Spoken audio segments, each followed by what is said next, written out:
पता चलती है तो वो उस पंखे वाले को वहां से भगा देती है। वहीं अब अपनी देवरानी को और परेशान करने के लिए शीतल उसके कमरे में बिजली का कनेक्शन ही काट देती है, जिससे माया का गर्मी से हाल से बेहाल हो रहा था। मर मर के ही सही, लेकिन कम से कम ये पंखा चलता तो था। अब तो बिजली ही नहीं है मेरे कमरे में, क्या करूं मैं। बड़ा शौक था ना मेरी बहन की जगह लेने का, अब देख कैसी तू 4 दिन में यहाँ से रफू चक्कर होती है। शीतल दिन भर अपने 4 एसी वाले कमरे में रहती है और महारानी की तरह बेचारी माया पर हुक्म चलाती। जाकर छत से मेरे कपड़े लेकर आ। और तूने अभी तक मेरे लिए खाना क्यों नहीं बनाया? आजकल बहुत काम चोरी करने लग गई है तू। जेठानी जी, मैं वैसे ही गर्मी से बहुत ज्यादा परेशान हूँ और आप मुझे बार बार कभी छत पर तो कभी रसोई में खाना बनाने के लिए भेज रही हैं। थोड़ी देर के लिए क्या मैं आपके कमरे में बैठ जाऊँ? बहुत ठंडक है यहाँ, उसके बाद मैं सारे काम कर दूंगी। इतना ही एसी में रहने का शौक है तो अपने घर वालों को बोलकर एसी क्यों नहीं मंगवा लेती? यहाँ 4 एसी वाला कमरा मेरा है, तो इन 4 एसी की हवा भी मेरे लिए ही है, ना कि तेरे लिए। अब जाकर काम कर। बेचारी माया जेठानी होकर भी अपनी देवरानी की नौकर से कम नहीं थी। माँ जी बिना मेरी पूरी बात सुने ही चली गई। मेरी जेठानी दहेज में 2 एसी लेकर आई थी, लेकिन बाकी के 2 एसी तो मेरी सास ने ही उनके कमरे में लगवाए थे।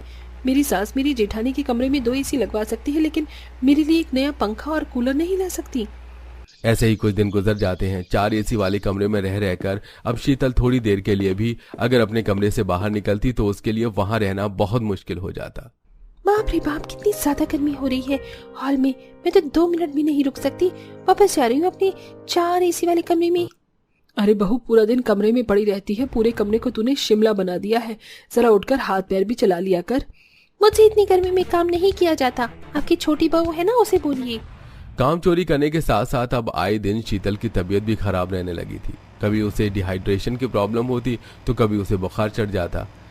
वहीं माया अपनी जेठानी का ख्याल रखना नहीं छोड़ती और उसकी पूरी केयर करती है। ऐसे ही काफी समय गुजरता है और आज उनके घर का बिजली का बिल आता है। बिजली का बिल देख कलावती आंखें फटी की फटी रह जाती हैं। कलावती गुस्से से तिलमिलाते हुए शीतल के कमरे में जाती है। ये देख, पूरे 25,000 रुपए का बिजली का बिल आया है। अब भर इन्हें, अमीर घर से आई है ना तू ही भर बिजली के बिल को। 4 एसी चलाकर तू बिजली का सारा रिकॉर्ड ही तोड़ दिया है। चुप क्यों है? अब जवाब दे। इससे पहले शीतल कलावती को कोई जवाब देती अचानक उसे चक्कर आते हैं और वो बेहोश हो जाती है। सभी लोग शीतल को अस्पताल लेकर जाते हैं और डॉक्टर के चेकअप के बाद इनकी तबीयत काफी समय से खराब है। लगता है आपने इन पर जरा ध्यान नहीं दिया। ये शायद कुछ ज्यादा ही ठंडी जगह पर रहती हैं, जिसकी वजह से इनके शरीर में डिहाइड्रेशन की प्रॉब्लम हो गई है। इनके दिमाग की नसें भी सुन्न पड़ गई हैं। अगर ये इसी तरह ठंडी जगह पर रही तो कल को इनके लिए ये सही नहीं होगा।